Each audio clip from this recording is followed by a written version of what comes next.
자기작용.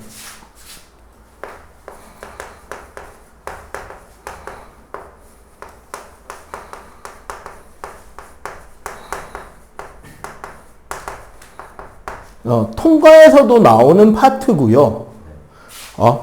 기본적으로 우리가 보통 이제 자기장은 이제 비벡터. 얘는 이제 뭐다?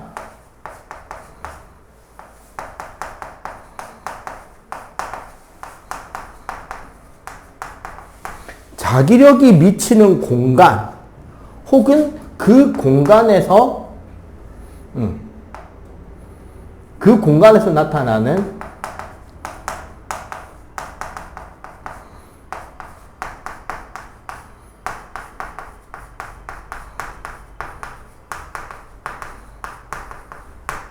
그 방향은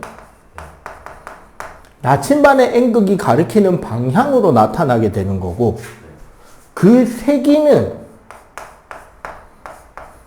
원래 이게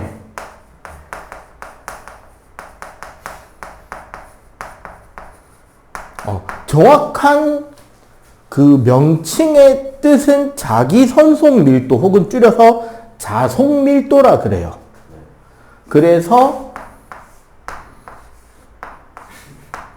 S분의 파이입니다. 여기서 우리가 이제 파이라는 거는 자속 혹은 자기력 선속, 자기선속이라 그러는데, 자속의 뜻은 특정 영역을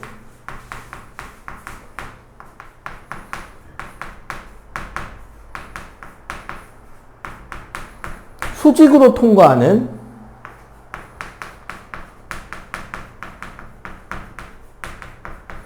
자기력선의 개수와 방향을 의미하는 물리량이에요. 그래서 자속 단위는 웨버라는 단위를 쓰고, 자기선속 밀도 단위가 테슬라입니다. 단위가 이렇게 달라요. 그럼 우리가 이제 흔히 자기장이라고 이야기를 하면 이거죠.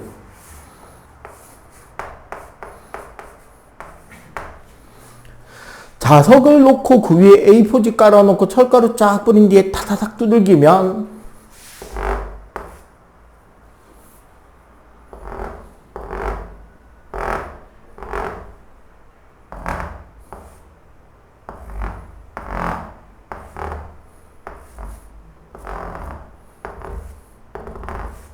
보통 이런 식으로 그림이 그려지잖아. 요렇게 그려지는 요 선들을 우리는 뭐라 그런다? 이 선들을 자기력선이라 그러잖아. 응? 이 선들의 개수를 헤아리는 게 자속, 자기선속이고, 단위 면적당, 면적당 선속을 자기선속입니다. 그래서 테슬라라는 단위가 미터 제곱분의 웨버예요. 이걸 웨버라 그러거든.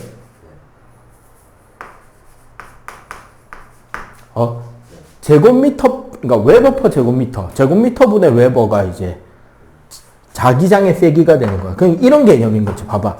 똑같은 넓이로 잡으면 여기는 자기력선이 되게 많잖아. 여기는 좁죠. 그러니까 여기는 자기장이 세다. 여기는 약하다.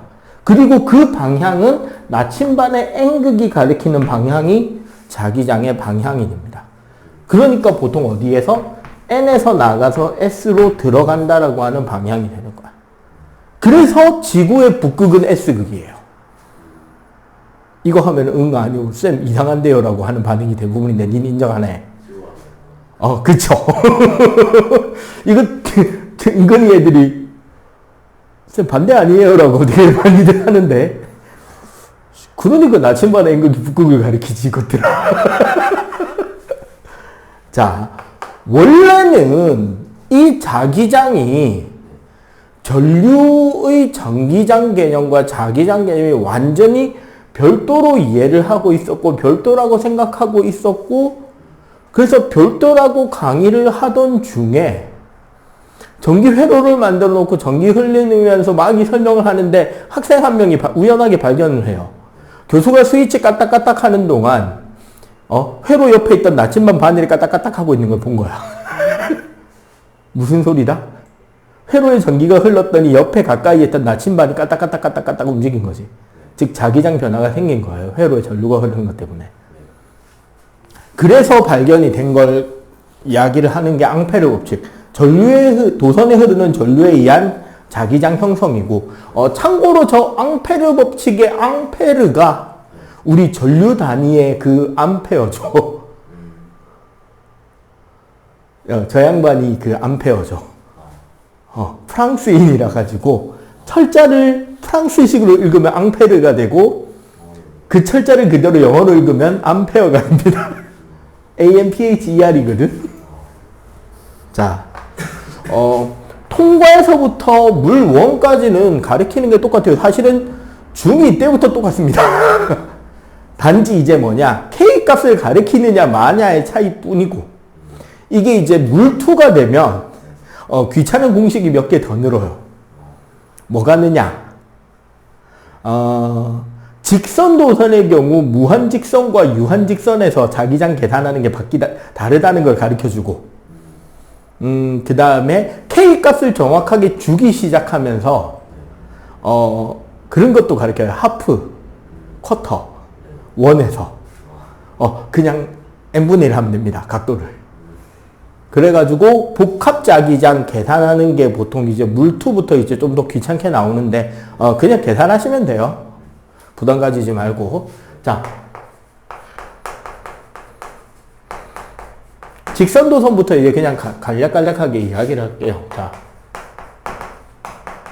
자, 무한직선도선. 전류가 무한직선도선에서 흐른다라고 할 때, 이 도선의 수직인 가상의 수평면에서, 자기장은 동심원 방향으로 형성이 되는데, 우리는 이걸 앙페르 법칙 혹은 앙페르의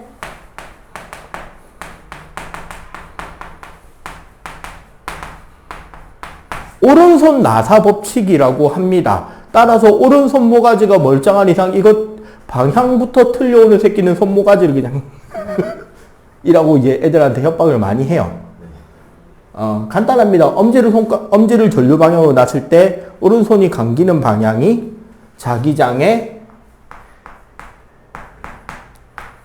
방향인 거고 그 말은 결국 뭐다? 나침반의 N극이 가리키는 방향은 그 원의 수직인 접선 방향인 거죠. 그래서 입체적으로 설명하기 위해서 이 선의 왼쪽 면, 즉 칠판의 이쪽 면은 자기장이 뚫고 나오는 방향이라서 이렇게 표시를 하는 거고 오른쪽 면은 자기장을 뚫고 들어가는 방향이라서 이렇게 표시를 하는데 이것의 뜻은 사실 얘죠.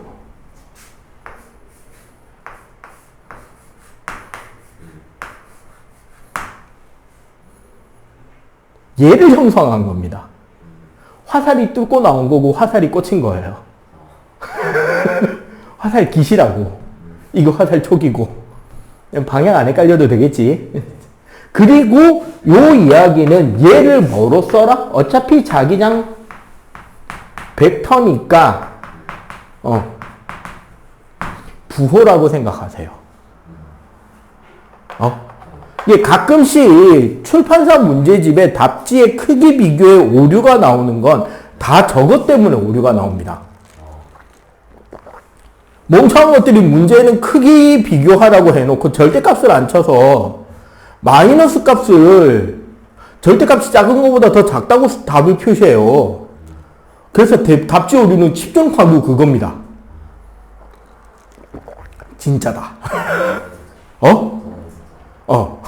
딱 이겁니다. 자, 요렇게 나오는 게 직선 무한도선이고요. 그래서 이때 자기장의 직선도선이라서 세로 작선을 끊고 요거 크기는 K의 R분의 I. 결국 이건 무슨 소리냐면 이 원에서부터 요 직선에서부터 거리 R 떨어져 있는 지점에 전류 I가 흐를 때 요 지점에서 측정되는 자기장의 크기를 설명하는 거고요. 여기서 K 값은 비례상수로서 2.0 곱하기 10의 마이너스 7승 테슬라 미터 퍼 암페어가 됩니다. 그냥 비례상수 값이니까 외울 필요도 없고 문제에서 주게 돼 있긴 해요.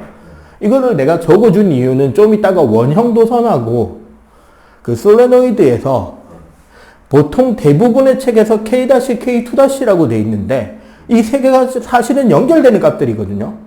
그거 그냥 보여주려고 적어둔 것 뿐입니다. 직선도선에서 이제 많이 나오는 패턴은, 자, 제일 많이 나오는 1번 패턴. 여기 비교하기. 몇 대 몇 대 몇이냐. 여기에 I1 주고 여기에 I2 줄 때 요렇게 돌고 요렇게 도니까. 그러니까 요 I1으로 요 세 군데 자기장, I2로 요 세 군데 자기장 넣어서 여기랑 여기는 방향이 같으니까 세기 더하면 되고 여기는 방향이 반대니까 빼면 되겠죠. 여기서 요거 전류가 반대면은 요거 자기장 방향이 반대니까 가운데가 제일 세지겠지. 양쪽이 약해질 거고. 요렇게 해서 크기 비교나 몇 대 몇 대 몇인지를 비교하기. 요즘에 이게 너무 유행이 돼서 이게 요새 중등 문제에서 중등이나 통합과학 문제까지 내려오니까 요즘 트렌드는 교차 직선에서 네 군데 찍어서 비교하기. 요런 것도 이제 방향 부호 벡터 개념 많이 쓰는 거. 이제 그렇죠. 부호가 이제 헷갈리게 되니까. 이제 요렇게가 같은 크기로 잡히는 경우가 많아. 그 다음에 선생의 성격이 지랄 맞으면 숫자 가지고 장난질을 치죠. 뭐 통과해서 많이 내던 장난질인데 요렇게 해놓고 원래 A 대 B 대 C로 문제가 나오면 자기장의 세기는 A분의 1 대 B분의 1 대 C분의 1이라서 BC 대 CA 대 AB가 되거든, 원래.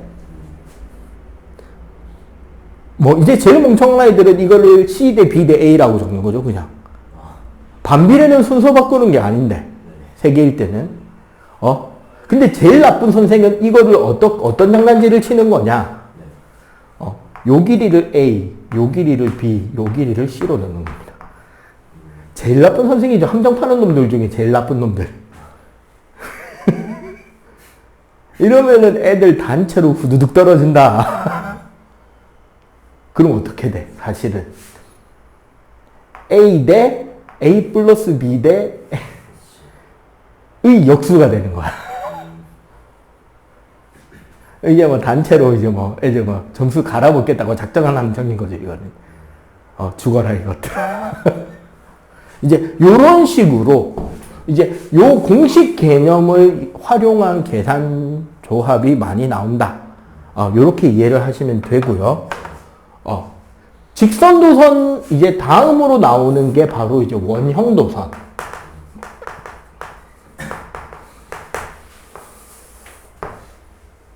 오늘 컨디션이 조금 안 좋긴 한데 대충 하자. 원형도선은 딱 요 정중앙의 자기장.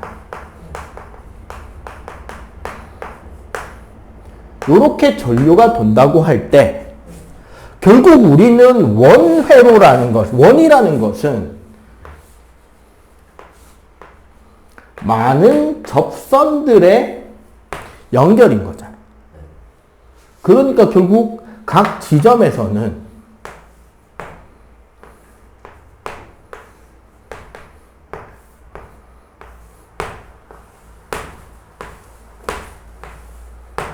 그래서 가운데가 나오는 방향이 겹치죠. 바깥쪽이 다 들어가는 방향이 되고 있다는 거. 이제 요거는 방향 찾는 개념을 요렇게 이렇게 잡을 필요 없이 전류가 지금 시계 반대로 돌고 있잖아. 시계 돌아가는 방향으로 손을 감았을 때 엄지손가락 방향이 자기장 방향이 되는 거랑 일치한다는 걸로 봐도 돼요. 이렇게 도니까 이렇게만. 전류가 시계 방향이면 이렇게 돌 테니까 들어가는 방향이 되겠지. 가운데가 X로 바뀌겠죠. 그리고 세기를 물어보는 건 요 가운데밖에 안 되고요. 당연히. 자, 얘는 자, 자기상의 색이 원형도선의 자기장에서 동그라미 친 겁니다. 보통 우리가 K-의 R분의 I라고 쓰고 당연히 I는 이 원형도선의 전류세기가 되는 거고요. R은 이제 이 반지름 R로 들어가는 건데 사실 얘는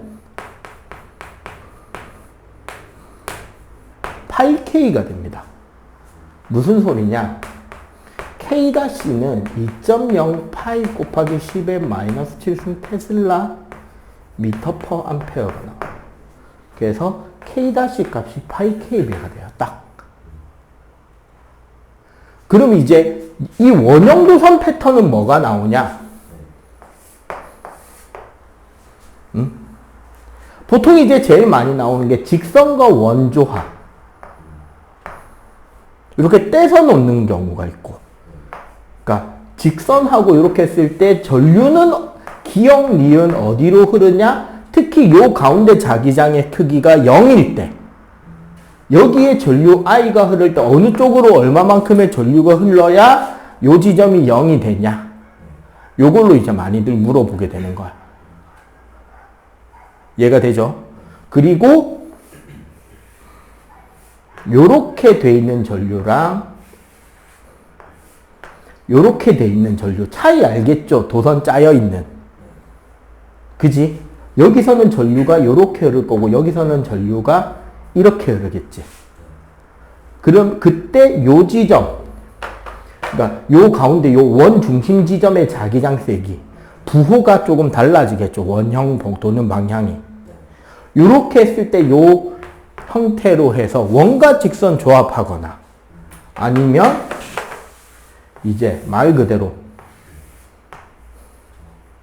원 두 개에서 전류 방향 반대로 틀어놓고 자기장 0이 되게 만들기. 이렇게 했을 때 둘 중에 하나의 전류를 변화시키는 거, 하나의 반지름을 변화시키는 거, 그때 자기장의 크기는 어떤 식으로 변하는지에 대한 설명. 이런 것들을 이제 논리적으로 많이 다루게 됩니다. 원형 도선에서는. 오케이? 일단 여기까지 정리. 이거 정리하고 나면 솔레노이드 전자석 그 개념으로 넘어가고 그 다음에 자성 설명 넘어갈게요. 자, 솔레노이드 코일은 뭐냐면요. 이런 거예요. 학교에서는 이렇게 그려줍니다. 그죠? 근데 앞뒤 구별을 해야 돼. 그래서 학교 선생들은 요렇게 해줍니다. 그래도 역시 구려요. 아니, 진짜, 와, 이해가 안 갑니다. 이게 어렵나? 그냥 이미지 하나만 따놓고 하면 될 것 같은데. 이게 어렵나? 이미지 하나만 두 개 딱 패턴 4개만 만들어 놓고 돌렸으면 될 것 같은데. 그치? 자, 여기서 이제 중요한 건 이거죠. 어디가 플러스 극인가? 네, 플러스 극을 중심으로 앞으로 올라가느냐와 뒤로 들어가느냐의 차이가 중요한 거예요. 예를 들어서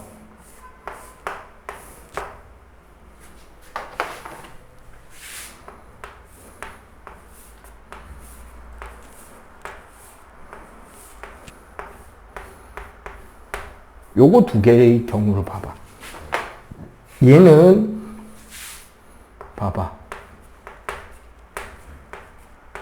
요렇게 돼 있는 거지. 똑같은 플러스가 왼쪽이라고 할 때. 그러니까 얘는 이렇게 감겨 있는 거고 얘는 이렇게 감겨 있는 거고 이렇게고 이렇게고. 왜 이게 중요하냐면요. 쉽게 말해서 지금 요렇게 지금 감겨 있잖아. 얘는 이렇게 감겨 있는 거고. 얘를 90도로 틀어서 요렇게 본다 생각해 봐봐. 그러면 결국 요렇게 감겨 있는 거잖아. 결국 얘든 얘란 말이야. 아까 우리가 이야기했잖아요. 여기서 이렇게 감겨서 요쪽 자기장이다. 요렇게 감겨서 요쪽 자기장이다. 그러니까 얘는 이렇게 감겼으니까 요쪽 자기장인 거야. 얘는 이렇게 감겨서 요쪽 자기장인 거야. 솔레노이드의 최고 장점은요, 이렇게 여러 번 감게 되면서 원통 내부의 자기장의 세기가 균일하게 만들어진다는 거예요. 원통 내부물. 아까 우리 원형 도선에서는 요 가운데만 자기장의 세기를 이야기를 했던 이유가 나머지 공간은 균일하지 않거든. 근데 솔레노이드를 이상적으로 감았다면, 즉 길이에 대비해서 충분히 많이 촘촘하게 감았다면 내부 자기장은 균일하게 만들어집니다. 그 다음에 아까 얘는 이렇게 감겼잖아. 즉 자기장이 이렇게 그려진다는 거. 얘도 이런 식으로 들어온다는 거죠. 얘는 아까 여기로 나왔죠.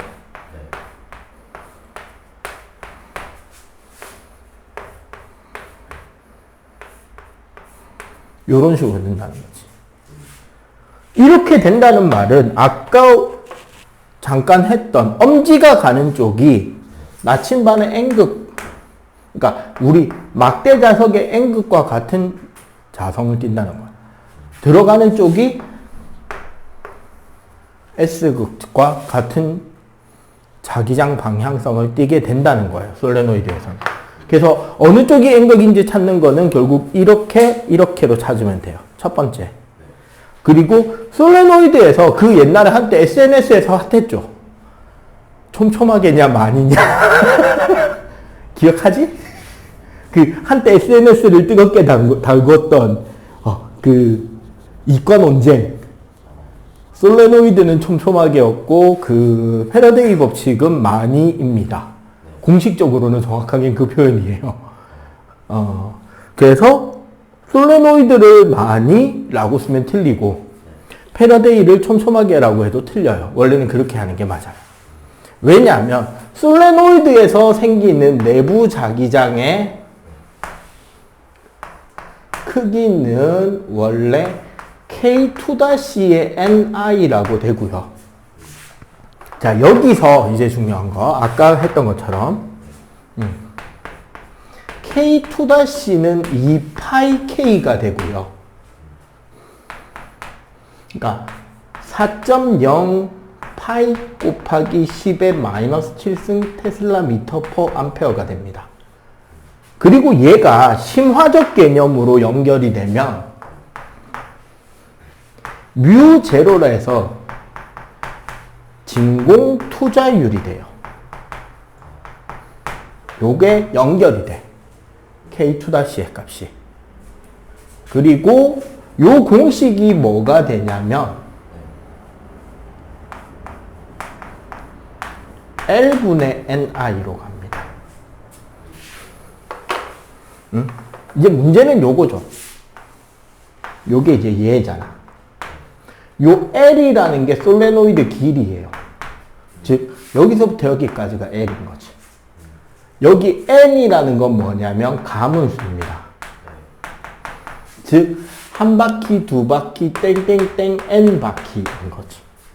그래서 이 소문자 N의 정확한 해석,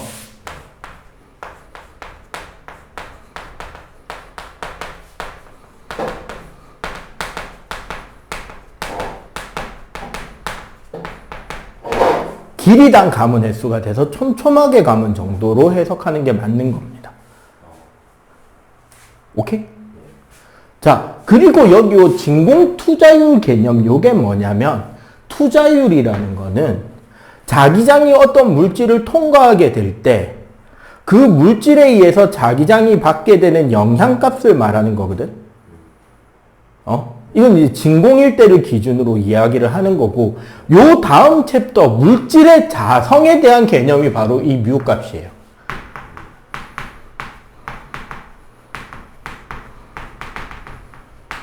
특히 우리가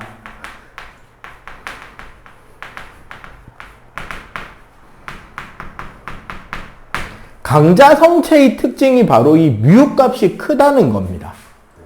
한마디로 솔레노이드 내부에 뮤 값이 큰 철 같은 거를 집어넣으면 솔레노이드로 인해서 만들어지는 자기장에 아무것도 없는 것보다 뮤가 큰 철을 집어넣으면 솔레노이드로 만들어지는 자기장의 세기를 뭐 할 수 있다?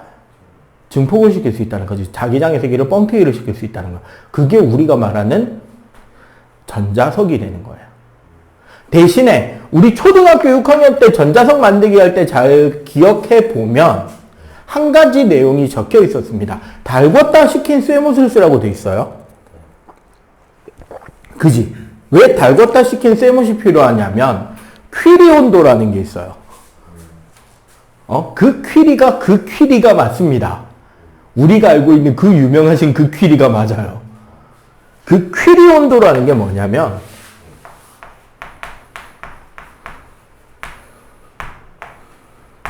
강자 성체가 가지고 있는 자기적 성질, 좀 이따가 이야기할 텐데 자성을 기억합니다. 한마디로 자기화를 시키면 우리 이제 초등학교 때 생각해 보세요. 그 쇠 바늘 있지. 쇠 바늘이나 쇠 오핀 같은 거를 자석으로 한쪽으로 계속 문지르게 되면 얘도 자석이 돼버리잖아. 자기장을 기억하고. 그걸 이제 우리 스티로폼 같은 데 푹 찔러서 물에다 띄우면 얘가 나침반이 돼서 뱅그르에서 방향을 맞춰주잖아요. 그 쇠못을 퀴리온도, 그 철이라는 재료가 가지는 퀴리온도 이상으로 가열하잖아요. 산화철 같은 경우는 보통 한 650도에서 780도 사이던가? 그 이상으로 가열하면 그 안에 있는 입계, 그러니까 원자의 자기구역 입자 운동이 활발해지면서 풀림이라는 열처리가 돼요. 그래서 기억할 수 있는 능력이 사라져버려요. 그러니까 자기 구역을 가진 아이들은 그 자기 용량이라 그래서 그걸 기억할 수 있는 능력이 있는데 증폭 기능은 남아 있는데 기억하는 능력이 상실된 철이 돼요. 그걸 열처리므로 풀림이라 그래. 그 열처리를 해준 철을 솔레노이드 내부에 꽂으면 어떤 장점이 생긴다?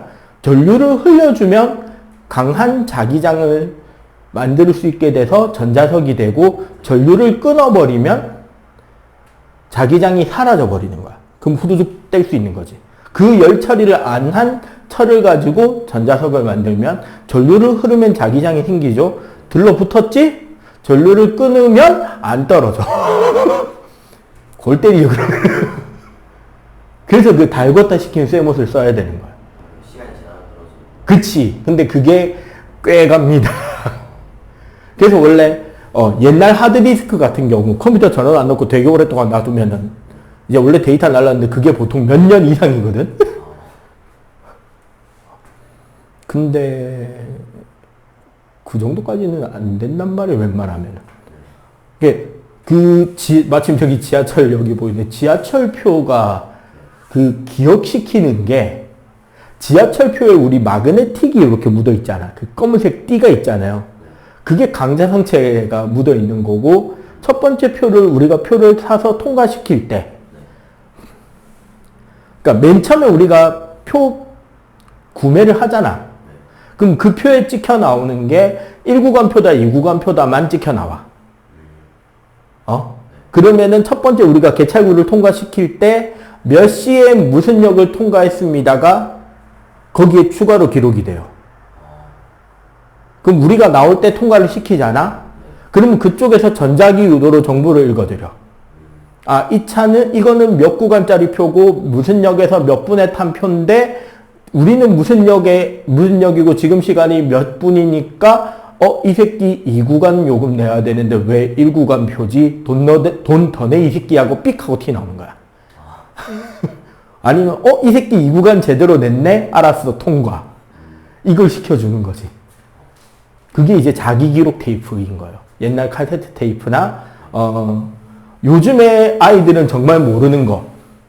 한글 컴퓨터나 엑셀, 파워포인트 등등에서 저장하기 그 아이콘이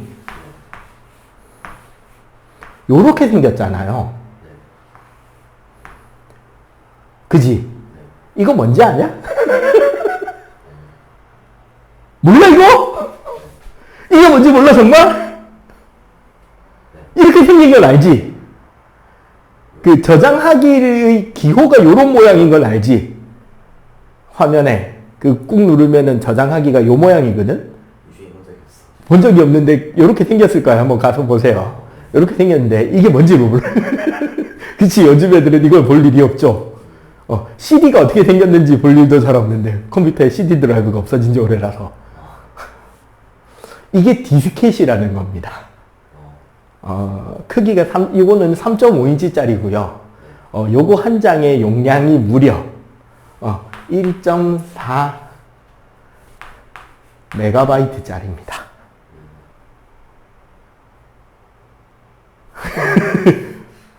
어디다 썼을까요, 이걸? 지금 생각하면. 그죠? 도대체 이 용량을 어디다 썼지, 옛날에. 어떻게 썼는지 기억도 안 나요. 어쨌거나 선생님 어릴 때는 저걸 썼습니다. 저걸로 게임도 했고요. 그런 것들의 데이터 저장을 전부 다 저 강자 성체를 활용해서 저장을 하고 했던 거예요. 요게 전자석이 되는 거예요. 오케이? 네. 그럼 이제 솔레노이드에서는 이제 이 전자석에 대해서 강한 전자석을 만들려면 어떻게 하면 될지 개념을 물어보거나, 네. 이제 주위의 나침반 방향을 물어보거나, 요런 것들을 이제 많이들 이야기를 하겠죠. 오케이? 자, 그러면 그거를 스톱을 하고, 자, 잠깐 넘어가서,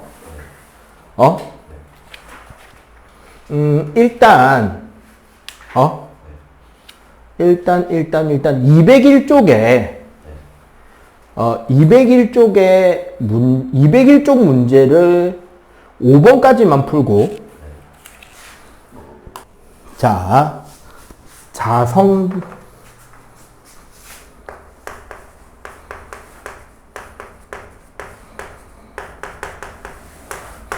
화학 공부를 했으니까 우리 오비탈의 전자가 채워지는 거는 알고 있잖아요. 우리 이거 두 가지는 알고 있을 거 아니야. 훈트 규칙. 뭐죠? 한마디로.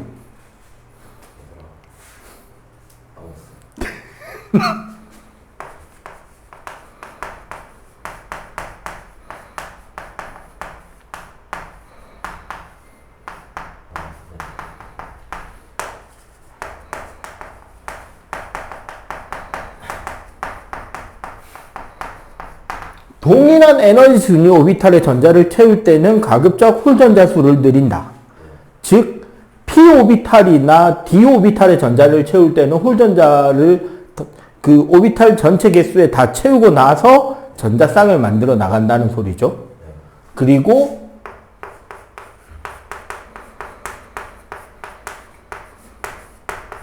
파울리의 베타 원리. 이건 뭔데요?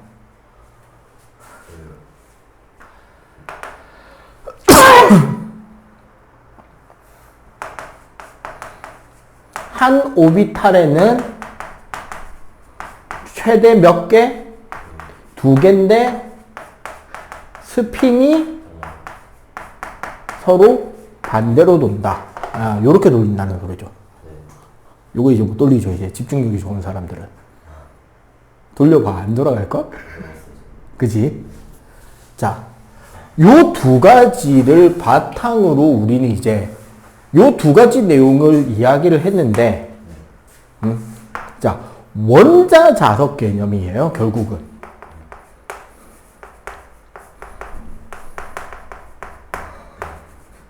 우리 자석을 쪼개도 자석이 되잖아. 자석을 아무리 쪼개도 자석이 되고, 사실 우리 철가루가 자석 부근에 흩었을 때, 자기장 방향으로 철가루가 줄을 서잖아. 그 이유가 뭐냐면 대부분 우리가 철가루 단위가 강자성체의 자기구역 단위 정도 급이 돼요. 그러니까 철가루 정도의 크기로 산화철을 쪼개잖아? 그러면 철가루는 자석입니다. 쉽게 말하면. 자석 하나가 돼요. 근데 철판은 자석이 안 돼. 그게 좀 이따가 강자성체가 되는데, 결국 그렇게 해서 쪼개다 보면 원자 하나는 자석이 될 수 있어요. 이거를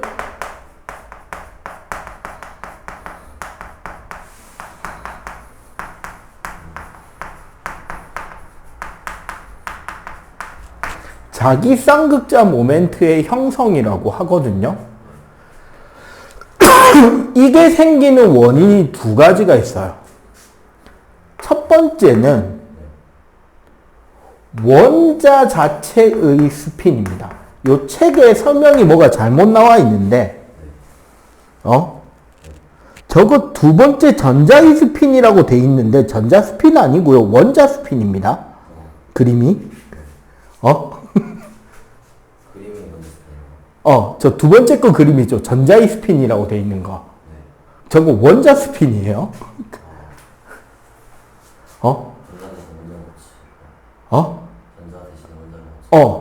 그 그림으로 돼 있는 거. 앞에 거는 전자 궤도 운동, 즉 오비탈은 그대로 맞아. 이 원자 스핀, 얘가 이게 효과가 약발이 작은 거예요. 우리가 생각해보면 우리 가운데 핵이 있잖아. 주위 공간에 이제 우리 전자 오비탈들이 뭐 흩어져 있지만 어쨌거나 전자들이 골고루 흩어져 있는 상태일 거 아니야. 이 상태에서 이 원자가 스핀을 한다고 치면, 그러면 봐봐. 결국 이 공간의 핵은 제자리 정지에 있지만 인근에 있는 전자들은 요렇게 원자 스핀하는 방향으로 전자들이 움직이는 효과가 나는 거잖아. 맞지? 그러면 이 전자들의 운동 반대쪽으로 실제로 뭐가? 전류가 흐르는 효과가 나고 있는 거예요. 맞지? 요렇게. 맞죠? 그래서 이 원자 회전 운동에 의한 전자 스핀이, 그러니까 원자가 회전을 해서 만들어지는 전자의 스핀 운동이 위에서 아래쪽 방향의 자기 쌍극자 모멘트를 만들어준다고. 즉, 이 운동으로 아래쪽이 무슨 극? 마치 N극. 위쪽이 S극과 같은 자기 쌍극자 모멘트를 만들어줘요. 근데 얘는 사실 약발이 약합니다. 얘보다 약발이 더 큰 게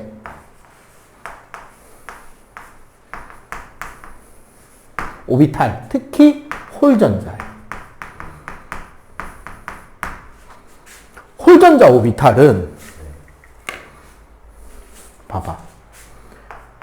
가운데 핵이 있고 어떤 궤도가 있을 거 아니야. 하나의. 그게 S오비탈이든 P오비탈이든 어떤 일정한 이런 궤도 운동을 할 거 아니야, 전자들이. 그럼 여기서 홀전자가, 예를 들어, 요런 방향으로 홀전자 스핀이 일어나고 있다고 치면, 이 전자 운동의 반대쪽 방향으로 뭐가 흐르는 효과가 나고 있는 거다? 전류가 흐르고 있는 효과가 나오고 있는 거죠.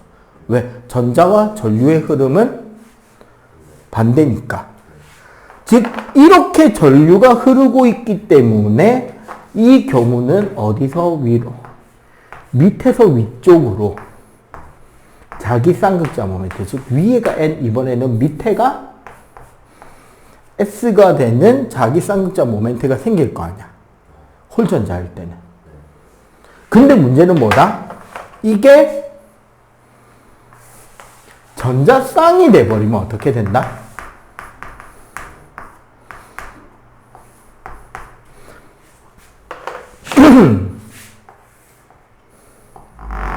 동일한 궤도에 두 개의 전자가 하나는 1로 돌고 하나는 1로 돌 거 아니야.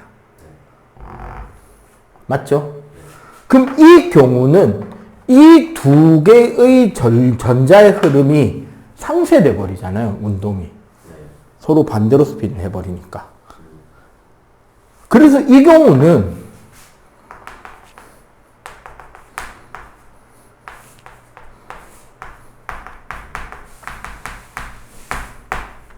전류도 그렇고 자기장도 그렇고 서로 상쇄가 돼버려요. 바로 그래서 홀전자 오비탈, 홀전자의 궤도 운동에서만 뭐가 만들어진다?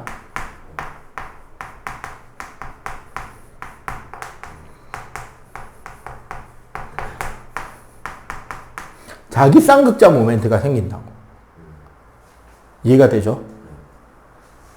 즉, 원자의 스핀 운동과 홀전자의 궤도 오비탈 스핀 두 가지에 의해서 자기 쌍극자가 만들어지고, 쌍극자라는 건 쉽게 말하면 벡터잖아. 이 벡터 합으로 인해서 원자의 자기적 극성이 만들어진다는 거예요. 여기까지는 이해가 되지? 그리고 이 극성의 정도에 의해서 이 쌍극자 모멘트 합으로 우리는 강자성체, 상자성체, 반자성체를 이야기할 수 있게 되는 겁니다. 이해가 돼요? 예, 강자성체는 쉽게 말해서 일반적으로예요. 홀전자 수가 많은 원소들이에요. 상자성체는 홀전자 수가 적은 녀석들이에요. 반자성은 홀전자가 거의 없고 전자쌍이 완성이 돼 있는, 사실 대부분의 물질은, 화합물들은 반자성체가 됩니다. 그래서 자석에 붙는 녀석들이 안 붙는 녀석들보다 훨씬 적잖아. 대부분 안 붙잖아요. 그 이유가 이거예요. 왜? 대부분은 전자쌍에 의해서 상쇄가 되어 있거든. 응? 그래서 홀전자 수가 많은 얘네들은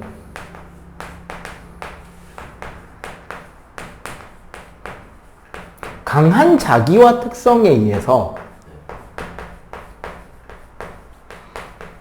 자기 구역이 라는 게 만들어지고, 얘는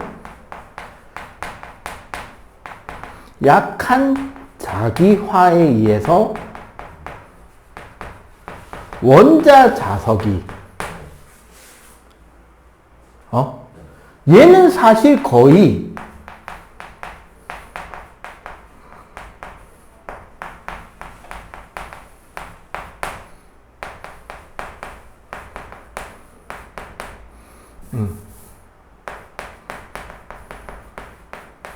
관성이 생겨버려요. 일종의. 무슨 소리냐? 강자성체는, 우리가 이제 마그네틱 그레인이라고 이러기에, 안에, 이렇게 반듯반듯하게 나눠져 있는 건 아닌데, 원자 단위가 아니라, 인근에 있는 원자들끼리 어느 정도 자성을 강하게 가지다 보니까, 같은 방향으로 이미 자기화되어 있는 입자 결정 단위 구역들이 나뉘어져 있어요.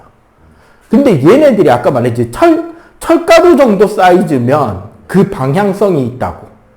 근데 얘네들이 덩어리가 됐을 때 쇳덩어리나 쇠못은 자기적 특성을 안 가지거든. 즉 방향성이 안 만들어진단 말이야. 왜냐면 그 방향 자체가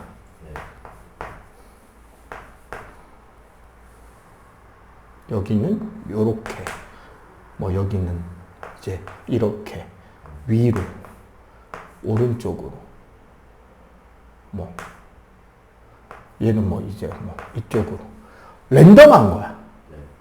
랜덤하니까 합치면 0인 거죠. 평소에는. 이해가 되지? 근데 얘를 어떻게?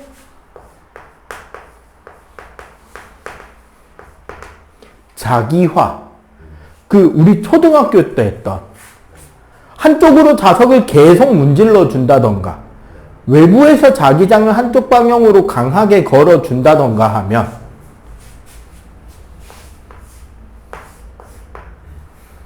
외부 자기장을 이렇게 걸어 준다던가 하면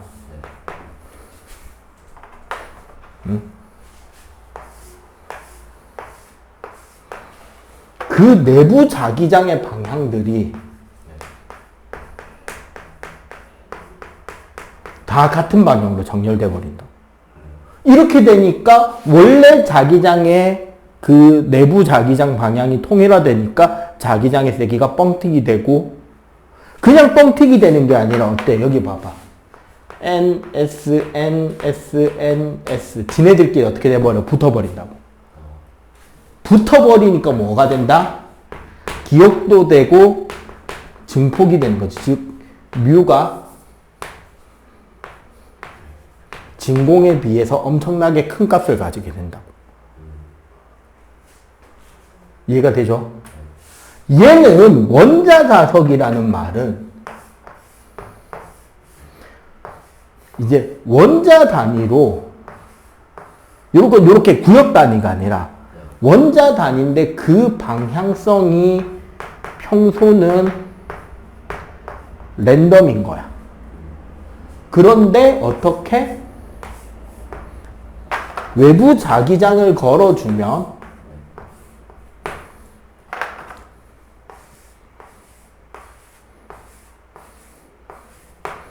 어느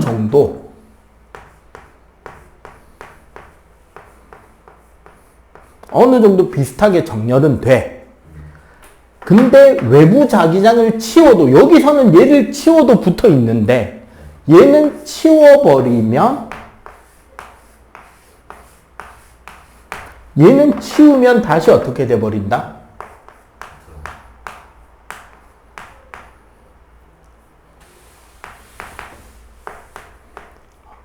다시 다 풀려버리는 거야.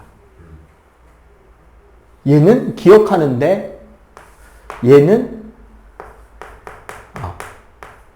약한 자기화가 되지만 기억 못합니다. 약한 자기화니까 증폭도 잘 안 돼요. 이 차이로 인해서 얘는 강한 인력이 생기고 그래서 붙어요. 자석에. 얘는 약한 자기화니까 약한 인력만 생기는 거야. 응? 얘는 그럼 뭐냐? 관성이란 말은, 반자성체는 원래는 얘는 자성이 없어. 애시당초 없잖아. 그런데 자, 위에 거랑 방향을 잘 보세요. 자기를 걸었죠. 외부에 자기장을 걸면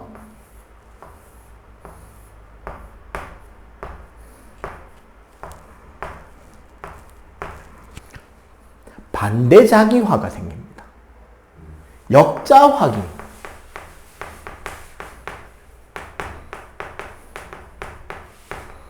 반대로 자기화가 돼서 청력이 걸려요. 그리고 이거 치우면 다시 그냥 돌아옵니다. 그러니까 이게 사실 전자기 유도거든요. 우리 렌츠 법칙을 보면 중학교 때도 전자기 유도가 나오고 통합과학에서도 전자기 유도 개념이 나오는데 솔레노이드라든지 원형도선 내부에, 그러니까 쉽게 말하면 이거 지금 상쇄돼 있잖아. 여기에 억지로 특정 방향의 자기장의 세기에 변화를 주면 그 변화를 억제하기 위해서 저절로 유도 전류가 흐르면서 반대 방향의 자기장을 지가 유도시켜버려요.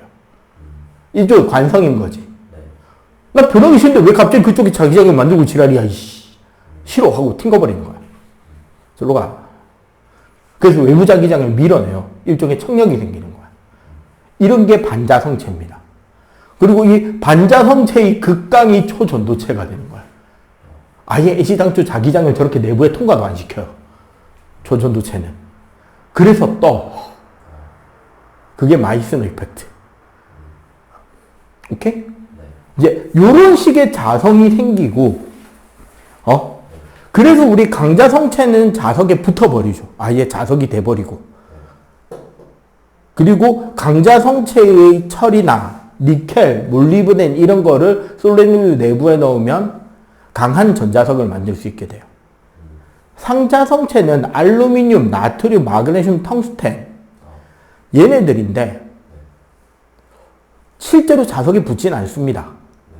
그런데 알루미늄 깡통 같은 걸로 우리 진자 만들어 놓고요. 그 앞에 네오디뮴 같이 좀 강력한 자석을 흔들어 주잖아. 그러면은 진자 운동을 일으키는 정도는 돼요. 그게 만약에 쇠라면, 강자성체라면 붙어버리겠지. 자석 갖다 냈으니까. 그런데 진자 운동 일으키는 정도의 흔들림을 가져오는 정도의 인력은 생긴다는 거야. 바로 확 생기진 않지만 천천히 이렇게 와서 박자 맞춰서 흔들다 보면 같이 이제 따라서 약간의 흔들림, 유동이 생기는 정도의 약한 인력은 오는 거야, 얘는 이제 아예 밀려납니다. 약간.